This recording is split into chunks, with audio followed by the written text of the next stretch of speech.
Assalamualaikum warahmatullahi wabarakatuh.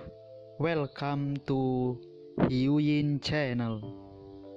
Seperti biasa, Mimin akan menceritakan kisah kepahlawanan Chu Xingyun dalam anime Spirit Sword Sofrek. Selamat menyaksikan. Di sisi lain, Si Yue dan Zhu Dachang masing-masing pergi untuk menemukan kepala mereka dan mengajukan permohonan untuk mundur dari tentara. Tetapi kepala tahu bahwa Zhu Dachang dan Si Yue tampil sangat baik dalam bencana lautan ini. Anda harus tahu bahwa jika Zhu Dachang dan Si Yue tidak ada dalam bencana ini, seluruh pulau Xiaoyang, kecuali desa Kangjian yang dijaga oleh Su Ziyun, mungkin hancur. Karena Zhu Dachang dan Si Yue berhasil mempertahankan desa, wajah domba iblis Jianzong dan kepalanya tidak begitu jelek. Kepala kelompok mengusulkan retensi ke Si Yue dan Zhu Dachang, dan keduanya juga memberikan alasan mereka sendiri. Setelah mendengarkan alasan masing-masing, kepala juga sering menghela nafas. Bagaimana mungkin dia tidak tahu kekejaman di medan perang? Jadi setelah mendengarkan alasan Zhu Dachang dan Si Yue, kepala segera menyetujui permintaan keduanya. Lagi pula, ada Tuan Duan dan Tuan Tua dan di belakang mereka. Sekalipun beberapa kepala tidak ingin keduanya berhenti, tetapi ia tidak akan menyinggung keduanya karena masalah sepele ini. Setelah mundur dari tentara, keduanya mulai mundur dan berlatih. 3 bulan bencana laut ini membuat mereka tahu pentingnya kekuatan. Tapi Jian He, Zheng Xiaoyu dan Gao Pengyi tidak bisa senyaman Si Yue dan Zhu Dachang. Mereka bertiga bukan hanya pelayan Zhu Hengyu, tetapi juga seorang prajurit iblis di bawah tangannya. Jadi mereka masih harus menunggu panggilan Zhu Hengyu. Tapi hari ini Zhu Hengyu baik-baik saja, dan mereka bertiga memiliki waktu luang. Mengambil keuntungan dari waktu yang singkat ini, mereka bertiga masing-masing mengambil wakil mereka sendiri. Jian He mulai mempelajari cara binatang kekaisaran, dan Gao Pengyi langsung menemukan toko pandai besi dan menabrak besi. Di rumah, Zheng Xiaoyu terus mempelajari teknik alkimia yang ditinggalkan oleh tuannya. 3 hari kemudian, para penatua mulai kembali satu demi satu. Pada hari kelima, semua penatua telah kembali. Bagaimanapun, para sesepuh adalah sesepuh, mereka melakukan perjalanan ini, lebih untuk menenangkan penduduk desa dan membuat rencana keseluruhan. Hal-hal kecil itu secara alami dilakukan oleh orang lain. Jadi saat ini sudah cukup bagi kalian yang lebih tua untuk menyelesaikan semuanya. Dan ketika para tua-tua kembali, mereka mulai membahas jasa dan hadiah. Di 36 pulau Wayang, desa-desa di setiap pulau berbeda-beda, ditambah kali ini para murid moyang Jianzong menderita banyak korban. Pada hari penghargaan, hanya 100 tim yang dikumpulkan. Sebelum bencana laut dimulai, ada 9 tim di Pulau Guang Xiaoyang. Pada saat ini, dengan penarikan Zhu Dachang dan Si Yue, Pulau Xiaoyang, yang berjarak ribuan mil jauhnya, hanya memiliki 3 tim. Di antara 3 tim ini, ada tim yang dipimpin oleh Su Ziyun. Pulau Xiaoyang adalah pulau pertama yang diselamatkan oleh Zhu Hengyu. Ini adalah kasusnya, belum lagi pulau-pulau lainnya. Tidak termasuk tentara yang cacat dan mereka yang mengambil inisiatif untuk mundur, tidak mudah untuk meninggalkan 100 tim. Melihat 100 tim yang tidak lengkap tetapi tidak lengkap di bawah panggung, kepala tim menghela nafas, dan kemudian berkata, kali ini bencana lautan sulit bagi semua orang. Kali ini kami diserang oleh serangan yang belum pernah terjadi sebelumnya dan kehilangan banyak rekan senegaranya dan kawan seperjuangan. Aku menyesali ini. Setelah hukuman ini selesai, pemimpin berhenti, dan tiba-tiba tubuhnya melonjak.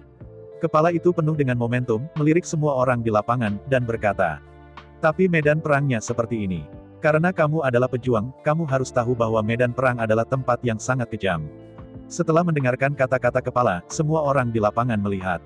Kemudian seorang murid berteriak, bolehkah saya memberikan segalanya kepada domba iblis? Segera setelah itu, semua orang berteriak, bolehkah saya memberikan segalanya untuk perlombaan domba iblis? Melihat tentara bersemangat di kerumunan, kepala mengangguk puas, dan kemudian memulihkan momentum kuat yang baru saja dirilis. Setelah pelatihan selesai, sekarang saatnya untuk membahas prestasi dan hadiah. Nama seorang murid terkenal diingat, terlepas dari apakah orang-orang ini memiliki manfaat perang atau tidak, semua orang mendapatkan beberapa hal yang penuh kasih. Ini juga sengaja dibuat oleh kepala dan tua-tua setelah berkonsultasi. Karena kali ini bencana samudera benar-benar serius, ia takut meninggalkan bayangan pada prajurit-prajurit ini. Selain itu, kali ini korbannya sangat berat sehingga kepala takut bahwa tidak ada calon yang akan direkrut tahun depan. Sangat penting untuk mengetahui bahwa ada banyak kematian dan cedera setiap hari di medan perang. Ini adalah hal yang sangat mengerikan tanpa direkrut. Jadi untuk memungkinkan rekrutmen direkrut tahun depan, kali ini ketua tim telah menginvestasikan banyak uang. Di masa lalu, setiap kali bencana laut berakhir, setiap orang hanya mengirim batu energi magis yang unggul sebagai hadiah. Kali ini berbeda, kepala langsung meningkatkan pahala ini 10 kali, artinya, 10 batu ajaib unggul per orang. Memegang 10 batu energi magis superior ini, semua wajah prajurit menunjukkan senyum. Namun, di antara senyuman ini, 2 di antaranya sedikit berbeda dari yang lain. Su Ziyun menatap 10 batu energi magis superior ini, senyum dan matanya penuh penghinaan. Zhu Hengyu tersenyum dengan emosi. Saya pikir sepotong batu energi magis menengah akan menjadi miliknya. Tetapi pada saat ini, batu energi magis superior ini pada dasarnya sama dengan batu untuk Zhu Hengyu. Mengingat hari-hari pahit di masa lalu, Zhu Hengyu juga sangat emosional. Setelah membagikan semua hadiah, kepala mulai mengumumkan pencapaian semua orang. Prestasi militer kali ini agak berbeda dari prestasi di masa lalu. Di masa lalu, semua prestasi militer pada dasarnya sama, berkisar sekitar 1000. Kali ini, karena kerugiannya sangat berat, beberapa orang bahkan hanya memiliki selusin poin jasa. Tentu saja, ini hanya sejumlah kecil, dan lebih banyak dari mereka yang bertahan di 3 atau 400 poin. Awalnya, Xi Yue dan Zhu Dachang seharusnya memiliki banyak poin pahala, tetapi ketika mereka berdua secara sukarela menarik diri, pahala ini secara alami akan dibatalkan. Setelah pengumuman pencapaian semua pria, Zhu Hengyu dan Su Ziyun ditinggalkan. Sedini 3 hari yang lalu, ketika Zhu Hengyu dan Su Ziyun menyerahkan tanduk ular laut, semua orang tahu bahwa mereka memiliki banyak perang. Karena itu, ketika hanya Zhu Hengyu dan Su Ziyun yang tersisa, suasananya sedikit bermartabat. 32.000 poin pahala Su Ziyun.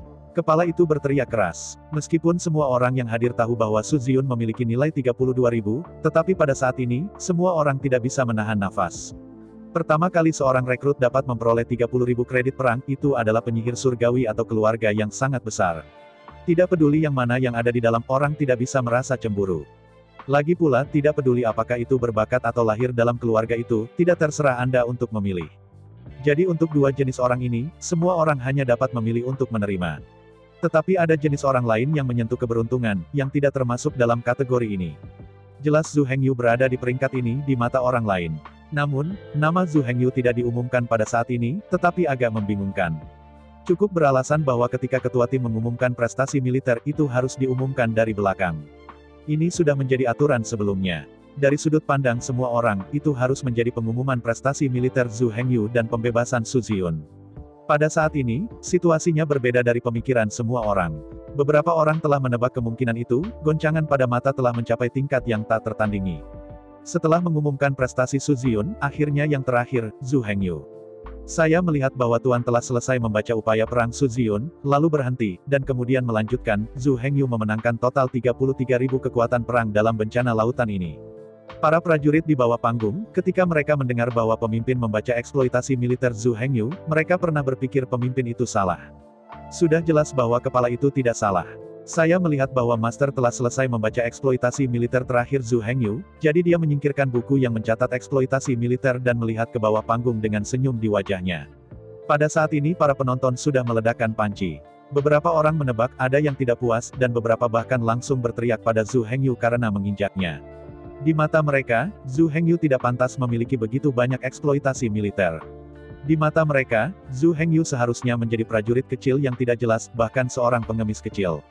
Semua orang yang hadir saling terkait dengan emosi, ada yang cemburu, ada yang sebal. Namun, Zhu Hengyu tidak peduli tentang hal itu. Setelah mendengarkan penghinaan dan sindiran, Zhu Hengyu masih memiliki senyum di wajahnya, dan dia tidak bergerak sama sekali. Pada saat ini, Su Ziyun berbeda dari orang lain. Dia tahu bahwa bahkan jika Zhu Hengyu tidak mencapai keberuntungan itu, dia pasti akan mendapatkan cukup 30.000 poin perang. Alasannya sederhana. Semua orang di tempat kejadian mengabaikan satu hal, yaitu, tingkat iblis Zhu Hengyu sudah mencapai 39 saat ini. Sangat mungkin bagi seorang pria dengan 39 segmen tubuh magis untuk mendapatkan 30.000 poin dalam bencana lautan ini. Yang lain diam-diam cemburu dan menghina Zhu Hengyu.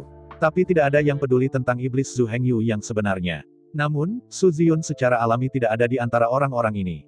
Bahkan, sejak tadi malam, Su Ziyun sudah tahu bahwa kemampuan bertarungnya lebih rendah dari Zhu Hengyu.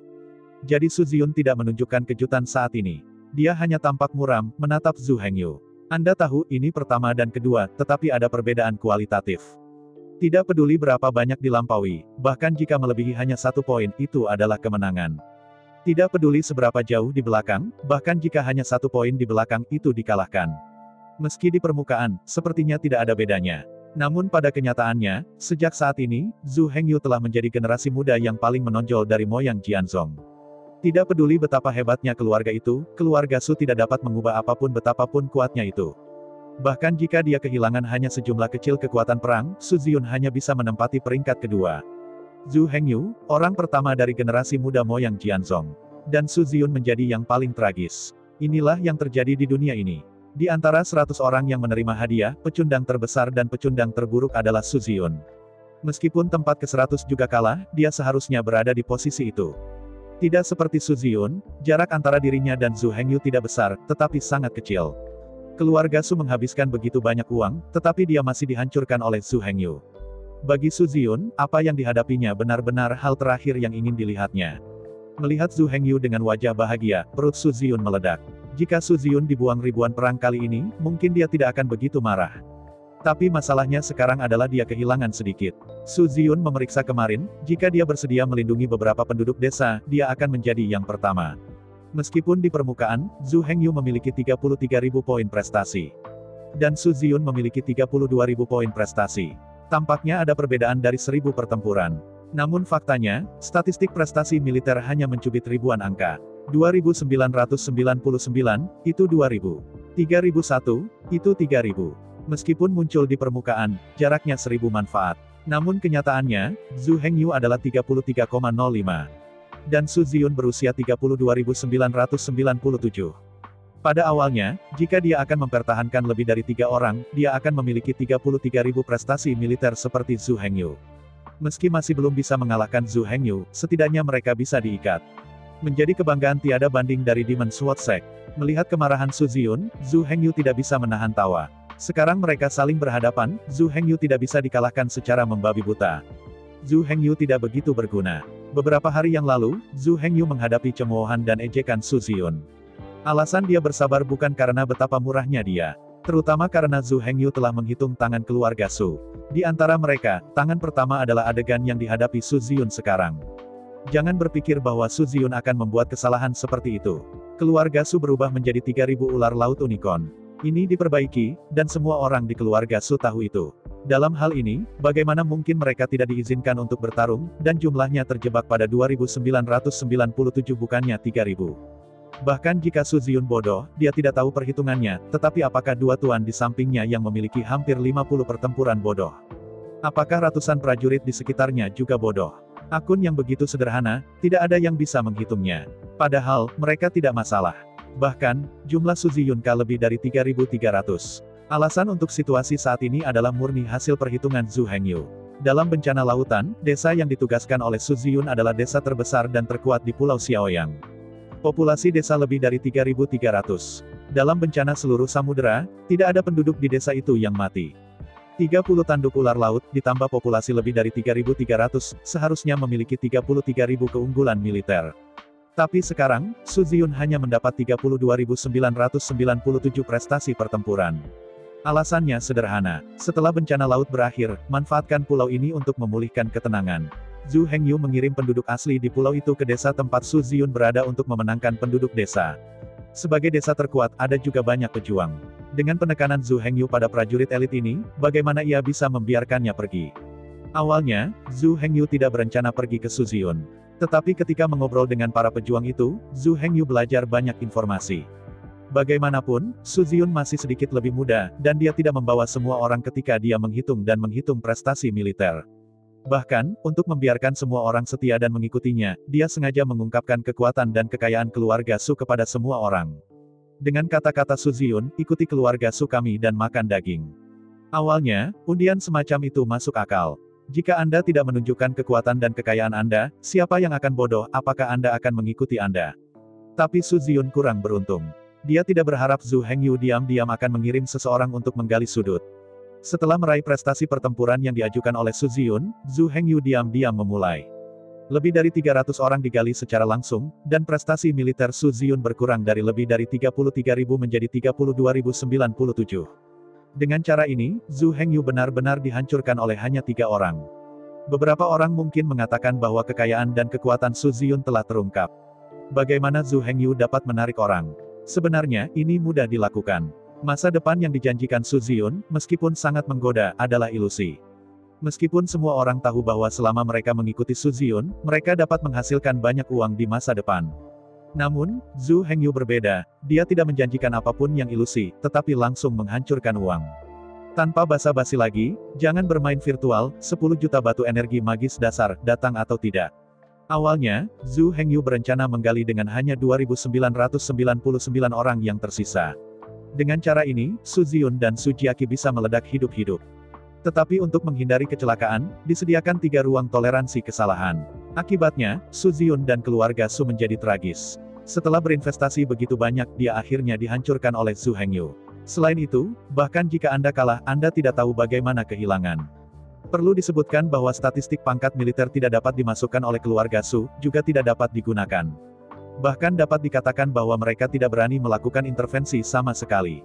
Jika Anda dapat menghabiskan uang untuk membelinya, maka gunakan saja uang itu untuk membeli perwira, atau bahkan perwira. Tapi nyatanya, pasukan Mozu benar-benar serius. Jika ada keluarga dan pejabat mencoba untuk campur tangan dalam tentara, beli pejabat dan jual pejabat. Tidak ada keraguan bahwa keluarga ini akan benar-benar terbunuh dari atas ke bawah. Zhu Hengyu berdiri di sana dengan ekspresi tenang, memandang ke depan, seolah-olah segala sesuatu di sekitarnya tidak ada hubungannya dengan dia. Su Ziyun merasa untuk pertama kalinya bahwa dia tidak bisa melihat melalui Zhu Hengyu. Di masa lalu, Su Ziyun meremehkan peduli tentang perilaku Zhu Hengyu, jadi dia tidak memikirkan Zhu Hengyu dengan hati-hati. Tapi setelah bencana lautan ini, Su Ziyun benar-benar mulai terlihat jujur, bahkan memperhatikan Zhu Hengyu. Dan ketika dia benar-benar mulai memperhatikan, Su Ziyun menemukan bahwa Zhu Hengyu benar-benar tak terduga. Bahkan sekarang, dia masih tidak tahu asal-usul Zhu Hengyu.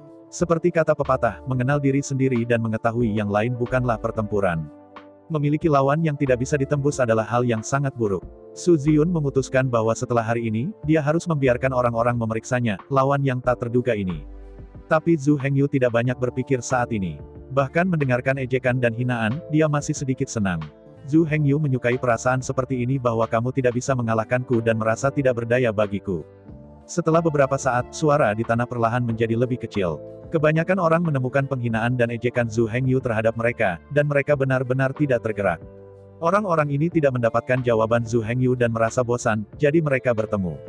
Pada saat ini, hanya ada beberapa orang yang ingin menyenangkan Su Ziyun, masih berjuang untuk menghina Zhu Hengyu.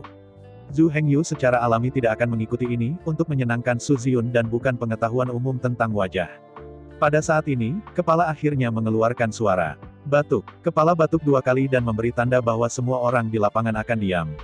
Sekarang setelah semua kepala berbicara, orang-orang di lapangan secara alami tidak berani berbicara lagi, dan para penonton akhirnya kembali diam.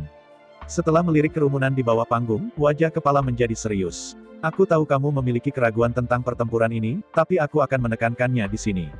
Statistik pencapaian militer kali ini diverifikasi secara pribadi dan diselesaikan oleh 6 tetua dan aku. Jika ada di antara kamu yang tidak puas, kamu akan melewati orang tua itu dulu. Begitu kepala berbicara, para penonton langsung terdiam. Semua orang memandangi kepala itu dengan aneh. Mereka tidak berharap bahwa kepala tim tidak berbicara untuk Su Ziyun, muridnya yang dakwah, tetapi berbicara untuk Zhu Hengyu, yang datang dari bawah. Hanya saja kali ini, tidak seperti yang dibayangkan orang di bawah panggung. Kali ini, kepala tidak berbicara kepada siapa, ia membela keagungan dirinya dan para penatua. Menurut pendapat kepala, mereka dihitung oleh militer. Pada saat ini, semua orang dalam audiensi tidak menanyai Zhu Hengyu, tetapi dia dan 6 penatua di belakangnya. Ini tidak ditoleransi oleh Tuan, jadi dia akan membuat marah orang banyak.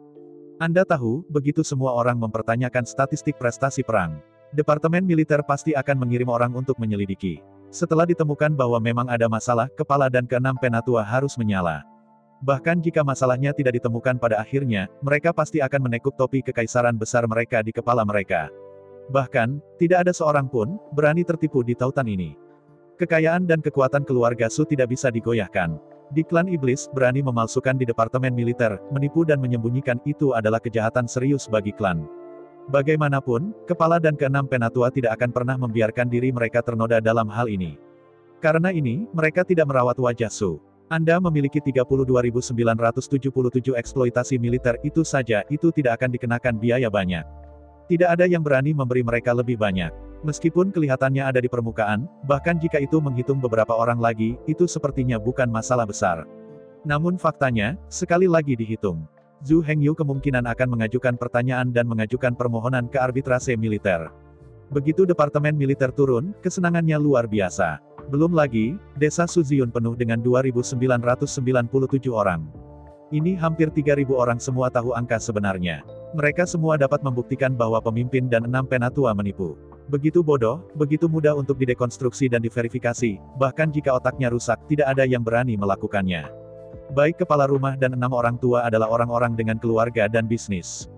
Ada kekuatan di belakangnya. Setelah akhirnya diverifikasi, mereka dalam kekacauan di departemen militer. Favoritisme, penipuan dan penipuan, semuanya sudah berakhir. Jika para petugas Mozu semuanya bisa dibeli dengan uang, apakah masih ada masa depan untuk Mozu? Tidak perlu ragu, semua peserta, dari atas ke bawah, bahkan tidak ingin hidup. Dan faktanya, iblis-iblis itu paling muak dengan penipuan dan pilih kasih. Begitu mereka berani melakukan ini, mereka pasti akan terekspos. Jika ada hampir 3.000 orang di desa, jika mereka tidak melaporkannya, maka itu akan dianggap sebagai dosa yang sama dan dimusnahkan bersama. Karena itu, begitu seseorang berani menjangkau tanpa pandang bulu dan memalsukan, mereka akan diungkapkan dan dilaporkan sesegera mungkin. Maka tidak ada. Setelah para penonton tenang, mereka perlahan menemukan bahwa pendekatan mereka sangat tidak pantas. Beberapa orang bahkan memiliki sedikit permintaan maaf. Meskipun orang-orang ini masih meragukan Zhu Hengyu, tetapi karena Tuan sudah berbicara, mereka tidak berani memiliki pendapat sedikit pun. Kepala tim tampaknya tahu bahwa ini akan terjadi, jadi dia mengambil napas dalam-dalam setelah dia memarahi dan menenangkan suasana hatinya, dan kemudian langsung berbicara tentang semua saluran untuk pencapaian Zhu Hengyu. Yang pertama adalah nilai 20.000 poin untuk 20 tanduk ular laut. Semua orang tahu masalah ini, dan inilah yang menyebabkan semua orang mempertanyakannya. Hanya mempertanyakan, tidak peduli bagaimana Zhu Hengyu memperoleh tanduk racun ular laut ini, mereka memang ada di tangannya. Jadi tidak ada gunanya bahkan jika seseorang bertanya. Yang disebut, ketika airnya jernih, tidak ada ikan, dan ketika orang-orang diperiksa, tidak ada apa-apa. Iblis tidak akan memberikan kekuatan itu jalan keluar. Bahkan, pertukaran tanduk ular laut untuk jasa militer adalah celah bagi mereka yang kuat. Sekarang setelah celah telah diberikan, Anda masih harus memalsukan dan memilih. Itu akan terlalu merajalela, tidak ada sanksi. Karena itu, bahkan Zhu Hengyu tidak bisa menjelaskan asal dari 20 tanduk beracun. Tapi bisakah Su Ziyun menjelaskannya dengan jelas? Su Ziyun dan Zhu Hengyu bergabung bersama dan menyerahkan 50 tanduk ular laut. Kali ini, hanya 100 komandan ular laut yang dikirim. Selama seluruh bencana lautan, lebih dari 50 komandan ular laut mati. Mungkinkah dikatakan bahwa semua komandan ular laut yang mati dalam pertempuran dibunuh oleh mereka berdua? Tetapi bahkan jika Anda ingin memaksakan penjelasan seperti itu, tidak mungkin untuk menjelaskan. Karena beku-beku lain juga berbalik dalam tanduk racun ular laut. Dan juga menyerahkan puluhan. Setelah sedikit perhitungan, angka ini tidak tepat. Dan, dalam analisis akhir, celah ini sengaja dibiarkan. Meskipun aturan eksplisit tidak terdaftar. Namun pada kenyataannya, ini adalah aturan tak terucapkan yang diam-diam disetujui oleh Departemen Militer. Bagaimana? Adakah yang sekarang ingin mempertanyakan dan menentang aturan yang tidak diucapkan? Meskipun aturan yang tidak diucapkan tidak secara eksplisit dinyatakan, mereka bukan hukum dan peraturan. Namun pada kenyataannya, aturan yang tak terucapkan adalah yang paling suci dan tidak dapat diganggu-gugat. Anda telah melanggar hukum dan mungkin masih hidup. Tetapi jika Anda melanggar aturan yang tidak diucapkan, maka dunia ini besar, tetapi tidak ada tempat untuk Anda. Kepemilikan yang mahal tidak akan memungkinkan Anda untuk tinggal di dunia ini. 13.000 poin jasa Zhu Hengyu yang tersisa semuanya dipertukarkan dari penduduk desa di desa. Faktanya, desa Anping memiliki sedikit lebih dari 3.000 orang sebelum bencana lautan. Sekarang ada lebih dari 3.000 poin pahala, tetapi karena ada lebih dari 1.000 orang. Situasi pada saat itu adalah karena pintu masuk yang kosong terlalu kecil untuk dievakuasi. Jadi orang-orang yang tersisa ini tinggal langsung di desa Anping.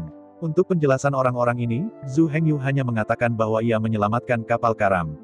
Ketika ditanya dari mana asal penduduk desa, mereka semua mengatakan bahwa mereka berasal dari Pulau Fanyang yang terpencil. Pulau Fanyang, seperti Pulau Wayang, adalah pulau ujung kepulauan domba sihir, tetapi kedua pulau ini sangat berjauhan, sehingga perlu waktu untuk memverifikasi apakah ini benar. Namun, karena celah dalam peraturan, orang-orang ini juga dihitung berdasarkan kemampuan Zhu Hengyu. Jadi pada akhirnya, Zhu Hengyu Guang memperoleh 13.000 prestasi perang dari para penduduk desa itu. Baru saat itulah asal 33.000 poin jasa Zhu Hengyu. Setelah kepala berbicara, yang lain tidak lagi berani ragu, mereka semua diam. Melihat bahwa orang-orang yang berteriak-teriak menundukkan kepala mereka, kepala tim mencibir, melepaskan kelompok anak-anak kecil yang berani menyinggung perasaannya. Kemudian kepala tim secara resmi menyegel Zhu Hengyu dan Su Ziyun sebagai perwira domba iblis. Kamu akan menjadi perwira domba iblis. Tolong ingat misi dan kewajibanmu. Berbicara, kepala memberi Zhu Hengyu dan Su Ziyun 2 token yang terbuat dari bahan yang tidak diketahui. Bolehkah aku berkontribusi semuanya untuk perlombaan domba iblis? Zhu Hengyu berteriak dengan Su Ziyun.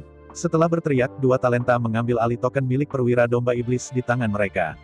Zhu Hengyu dan Su Ziyun mengambil token dan memainkannya di tangan mereka, lalu menyimpannya.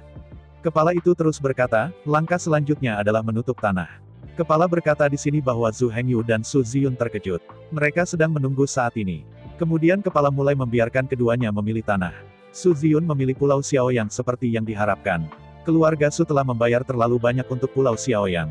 Jadi untuk Pulau Xiaoyang, Su Ziyun adalah suatu keharusan. Namun pada kenyataannya, Zhu Hengyu dan Su Ziyun, dan tidak ada yang merampoknya. Setelah Zhu Hengyu memikirkannya sebentar, dia tampak malu. Meskipun Zhu Hengyu telah lama memikirkan Pulau Anping terlalu langka dalam hal populasi dan sumber daya. Dan dilecehkan oleh para jenderal sepanjang tahun sebenarnya bukanlah tempat yang baik.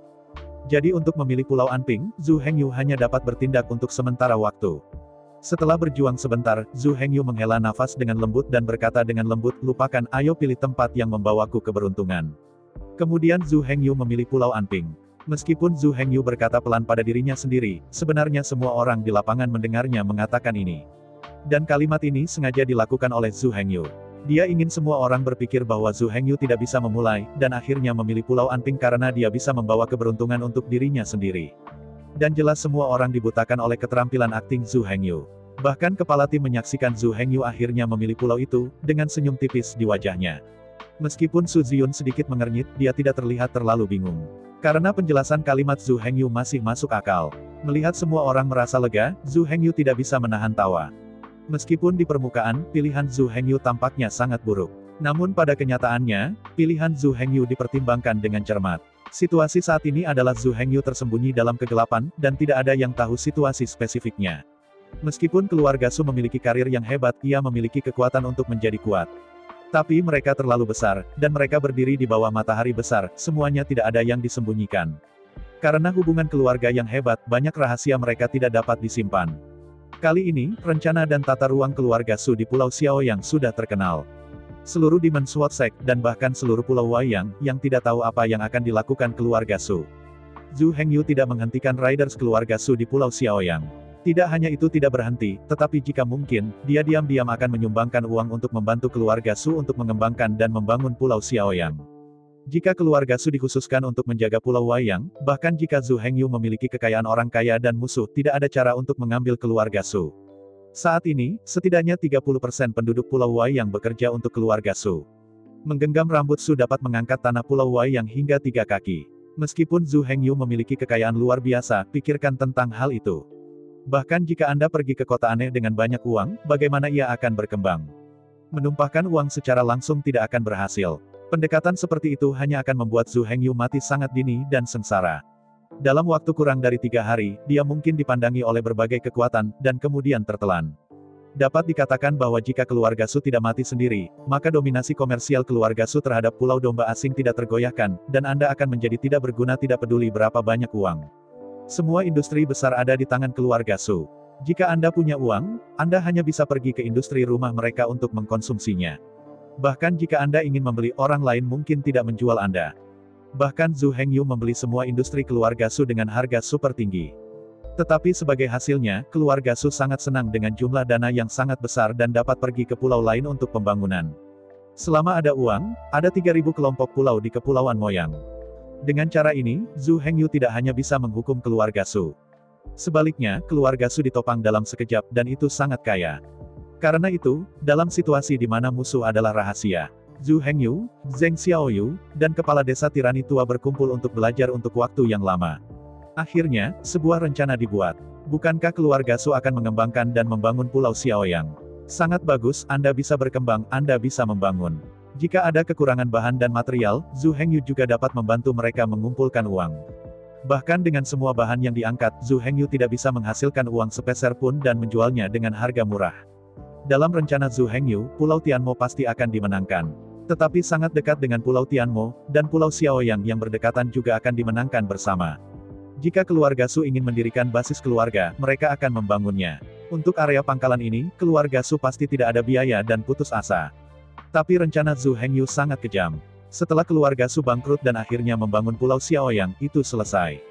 Zhu Hengyu akan menyatukan pangeran kedua, Chang Sui, dan Xie Yu. Mengambil keuntungan dari bencana samudera, benar-benar menempati seluruh pulau Xiaoyang.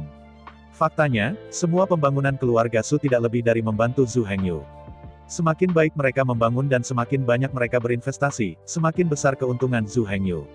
Karena itu, tidak peduli bagaimana Su Ziyun berbicara buruk padanya. Bahkan jika Su Ziyun sangat bermulut tajam, Zhu Hengyu tidak akan datang ke Taiwan. Zhu Hengyu bisa menanggungnya. Dalam hati Zhu Hengyu, keluarga Su sudah terlalu menyedihkan. Nasib mereka tidak dapat diubah sama sekali. Ketika keluarga Su menghabiskan kekayaan mereka dan bahkan meminjam sejumlah besar uang, mereka semua berinvestasi dalam pengembangan dan pembangunan Pulau Xiaoyang. Setelah seluruh Pulau Xiaoyang benar-benar runtuh, bahkan rute laut pun diblokir. Betapa sengsara keluarga Su akan. Tidak hanya kekayaan yang terakumulasi selama ribuan tahun telah hilang. Mereka bahkan berhutang dalam jumlah besar, untuk apa mereka membayar. Pada saat kritis, Zhu Hengyu diam-diam akan mengirim orang untuk diadili oleh Departemen Militer. Properti keluarga Su digunakan sebagai hipotek, dan bunga ultra rendah digunakan untuk meminjamkan sejumlah besar dana kepada keluarga Su. Suatu hari, begitu keluarga Su runtuh. Kemudian Zhu Hengyu dapat melikuidasi keluarga Su melalui hutang-hutang keluarga Su. Pada saat itu, semua industri keluarga Su akan dipindahkan ke Zhu Hengyu di bawah arbitrasi militer. Digunakan untuk membayar tunggakan keluarga Su. Dalam hati Zhu Hengyu, akhiran keluarga Su sudah hancur. Semua kekayaan mereka akan digunakan untuk membangun Pulau Xiaoyang, yang kemudian akan direbut oleh Zhu Hengyu. Semua industri mereka juga akan dijarah oleh Zhu Hengyu dan digunakan untuk membayar pinjaman. Karena masa depan mereka sangat menyedihkan. Sikap tidak hormat yang kecil, Zhu Hengyu masih bisa menanggungnya. Pada titik ini, hadiah feodal pasca perang untuk bencana lautan ini telah berakhir. Kemudian kepala melambaikan tangannya dan langsung membubarkan kerumunan. Murid-murid ini secara alami tidak berani memiliki pendapat sedikit pun. Dan para murid ini sangat bersemangat kali ini sehingga mereka telah memperoleh begitu banyak batu kekuatan magis. Ada banyak hal yang tidak berani mereka pikirkan sebelumnya, atau sesuatu yang tidak bisa mereka jual. Sekarang mereka memiliki batu ajaib, mereka semua dapat mencobanya atau membelinya kembali. Menyaksikan semua orang bubar, kepala yang bertanggung jawab menghela napas lega. Selain kehilangan personel, bencana lautan ini sebenarnya disertai oleh banyak situasi lainnya. Sekarang tampak bahwa setidaknya masalah merekrut pasukan tahun depan akan diselesaikan. Bahkan jika bencana lautan tahun ini sangat tragis di antara para murid berikut. Tapi 10 batu energi magis superior ini juga akan membuat beberapa murid yang sangat kekurangan uang terburu-buru. Setelah beberapa saat, semua murid bubar, dan hanya 6 penatua, kepala, Zhu Hengyu, dan Su Ziyun yang tersisa di lapangan. Benar, ketika para murid bubar, Tuan meninggalkan Zhu Hengyu dan Su Ziyun. Zhu Hengyu tidak tahu mengapa pemimpin itu meninggalkan mereka. Baginya, segalanya sudah berakhir. Sebagai tuan dari Su Ziyun, normal baginya untuk tetap bersamanya. Tetapi jika Zhu Hengyu dibiarkan, segalanya akan berbeda. Setelah mendengar bahwa dia tertinggal, pikiran Zhu Hengyu berlari kencang. Dia memikirkan mengapa dia tertinggal. Zhu Hengyu telah memikirkan berbagai alasan. Hal pertama yang dia pikirkan adalah bahwa hal-hal di Pulau Tenma bocor, tetapi kemudian dia membatalkan gagasan ini. Jika itu masalahnya, ketua tim pasti tidak akan meninggalkannya dengan Yan Yue. Tentunya, ketika dia tahu tentang itu, dia akan langsung mengeksekusi Zhu Hengyu secara rahasia. Jadi Zhu Hengyu memikirkan ini dulu, dan mengesampingkan ini dulu. Kemudian Zhu Hengyu memikirkan Su Ziyun. Menurut analisis Zhu Hengyu, ini mungkin relatif besar. Mungkin dengan statusnya dan Su Ziyun dan tingkat iblis, keduanya tumbuh pesat, keduanya akan terus berjuang dengan cara ini, yang tidak akan menguntungkan Zhongmen dan militer. Jadi kepala hari ini ingin menenangkan hal-hal di antara mereka. Namun, hal ini mungkin tidak selalu menjadi masalah, lagi pula, dendam mereka berdua sebenarnya berada dalam kisaran yang diizinkan saat ini. Dan bahkan jika ada seorang pemimpin, itu mungkin tidak dapat menenangkan keluhan di antara mereka. Lagi pula, pemimpinnya hanyalah pemimpin sekte pedang setan.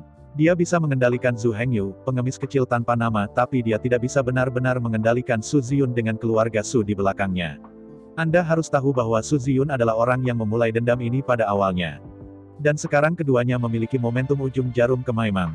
Bahkan jika dia mengatakan 10.000 langkah mundur, Su Ziyun melepaskan keluhannya, tetapi keluarga Su di belakangnya belum tentu ringan pada Zhu Hengyu. Bagaimanapun, Su Ziyun masih bukan pemilik keluarga Su. Dan Zhu Hengyu hanya satu, tidak ada murid muda dari iblis pedang domba iblis dengan dukungan sedikit pun. Jadi meskipun ini mungkin yang terbesar, Zhu Hengyu masih merasa bahwa kepala bukanlah tipe orang yang tidak bisa melihat masalah ini. Pada akhirnya, Ren Zhu Hengyu memutar otak dan pikirannya, dan segala macam kemungkinan diprediksi. Namun, tidak begitu yakin apa yang ditinggalkan tuannya dan Su Ziyun. Hanya bisa mengambil satu langkah dalam satu waktu.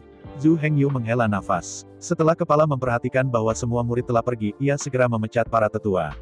Dengan cara ini, Zhu Hengyu menjadi semakin ingin tahu.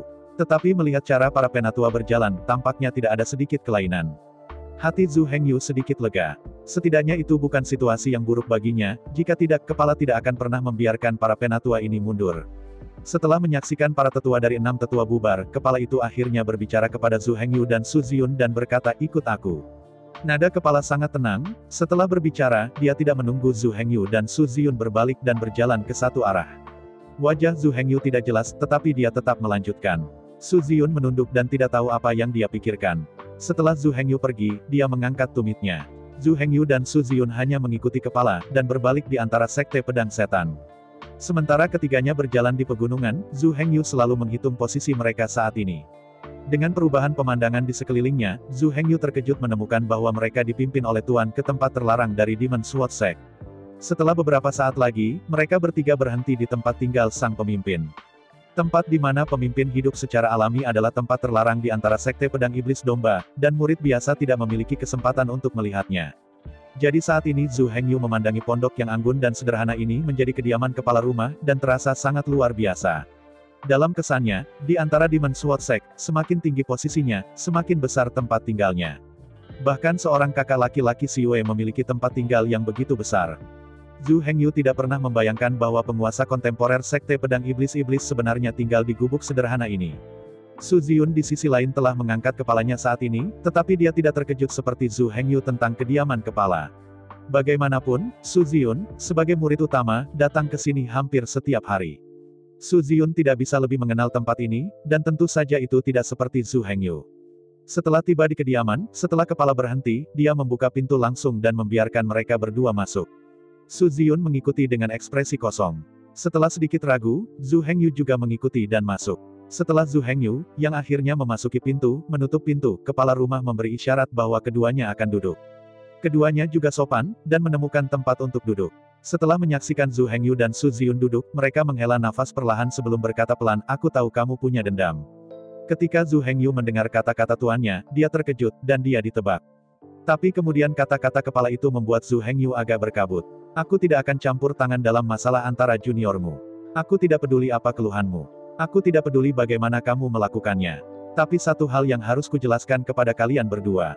Pada titik ini, suara kepala tiba-tiba meningkat, dan suaranya menjadi serius. Jika kalian berdua berani melakukan hal-hal yang membahayakan minat dan reputasi Demon Sword Sect, aku, pemimpin sekte pedang setan, tidak akan pernah menyayangkanmu. Bahkan jika kamu Su Ziyun adalah pewaris keluarga Su. Kepala juga sengaja memukuli Su Ziyun. Dan Su Ziyun menjawab dengan hormat, jangan berani. Melihat penampilan Su Ziyun, kepalanya mengangguk puas, nada suaranya menurun, dan suara itu kembali tenang. Kepala melirik Su Ziyun dan Zhu Hengyu, dan kemudian setelah menghela napas panjang, dia berkata lagi, aku datang kepadamu hari ini untuk tidak memperjuangkan kehendakmu. Sebenarnya, ada satu hal lagi yang penting untuk diberitahukan kepadamu.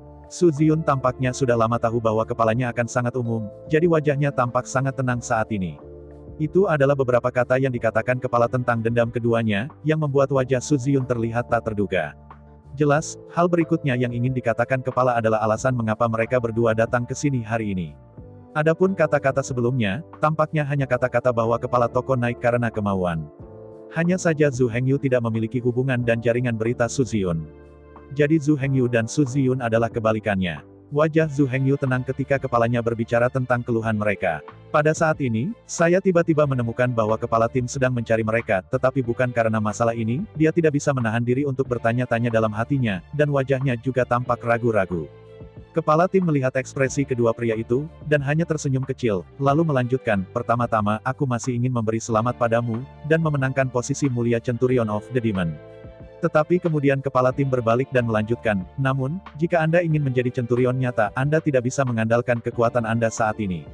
Kata-kata ini yang aku katakan selanjutnya hanyalah tetua elit Zongmen dan perwira domba iblis yang bisa mengetahui rahasia tertinggi. Kemudian kepala memberitahu mereka tentang masalah ini secara terperinci. Hal ini harus dimulai sejak lama. Legenda mengatakan bahwa ketika Mozu menciptakan benua yang rusak, dia takut bahwa keturunannya akan diganggu di benua ini, jadi dia menanam buah yang aneh. Untuk ras lain, buah ini seperti racun paling beracun, dan akan mati saat disentuh. Tetapi bantuan buah seperti ini untuk iblis sangat besar sehingga tidak dapat ditambahkan. Stok buah ini relatif jarang. Oleh karena itu, buah jenis ini selalu dijaga oleh pintu sekte terkuat dari setiap cabang iblis. Buah jenis ini hanya ditemukan di medan perang yang runtuh. Dengan kekuatan besar, Mozu membuka ruang stabil di jurang di bawah bumi, yang secara khusus digunakan untuk memelihara buah ajaib liar dan kuno. Jurang bawah tanah yang melahirkan buah iblis kuno dan kuno bernama Purgatory.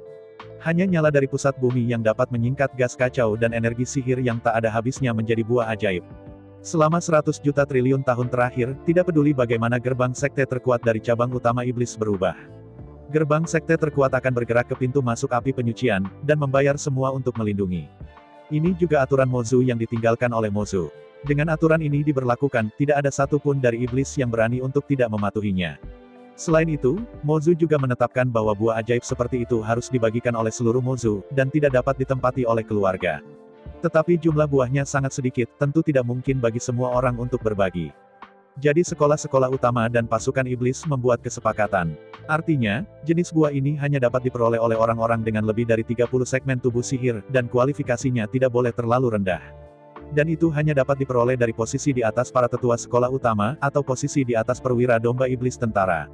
Dengan cara ini, tidak hanya memastikan bahwa buah-buahan tidak ditelan oleh sekte saja, tetapi juga memastikan bahwa buah-buah ini tidak terbuang sia-sia. Dan mengapa buah ini dirahasiakan? Kemudian kita akan mulai dengan penggunaan buah ini.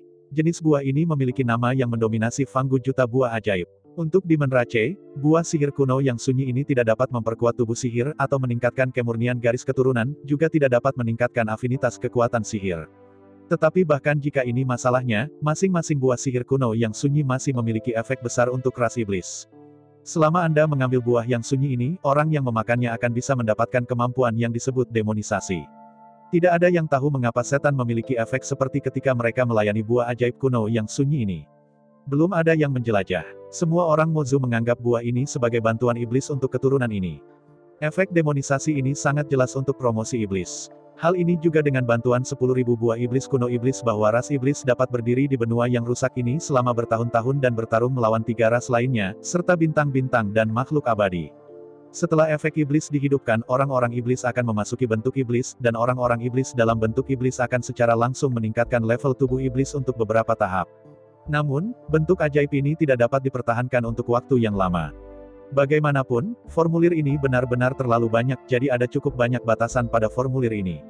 Yang pertama adalah mempertahankan bentuk ajaib ini, Anda harus memiliki afinitas yang sangat tinggi terhadap sihir. Semakin kuat afinitas sihir, semakin lama durasi mempertahankan efek sihir ini. Setelah demonisasi, tingkat tubuh iblis dapat ditingkatkan dengan beberapa paragraf, tergantung pada kemurnian garis keturunan orang yang melakukan demonisasi. Semakin tinggi kemurnian garis keturunan, semakin tinggi tingkat tubuh sihir ketika di iblis. Jika kemurnian garis keturunan terlalu rendah, tingkat tubuh sihir yang ditingkatkan oleh bentuk iblis juga akan sangat rendah. Kemurnian garis keturunan kelas 1 hanya bisa mendapatkan dorongan dari tubuh sihir setelah di iblis. Kelas 2 bisa mendapatkan 2 tahap peningkatan. Dan sebagainya. Namun, dalam miliar tahun kelangsungan hidup iblis, tidak pernah ada orang yang bisa mempromosikan 10 paragraf. Semua jenis pahlawan dan pahlawan surga, peningkatan tubuh tertinggi yang mereka dapatkan setelah dihancurkan, sebenarnya hanya 9 tahap. Bahkan jika itu untuk memperbaiki 9 paragraf, itu juga merupakan peningkatan besar bagi iblis.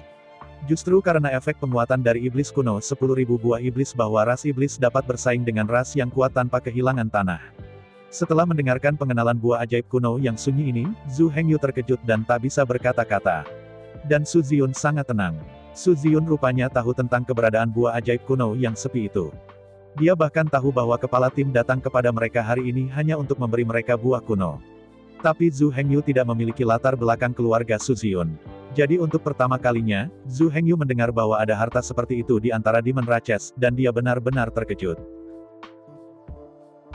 Saya ucapkan banyak terima kasih kepada teman-teman yang telah menonton video yang saya tampilkan. Untuk video selanjutnya bisa standby di channel ini. Terima kasih.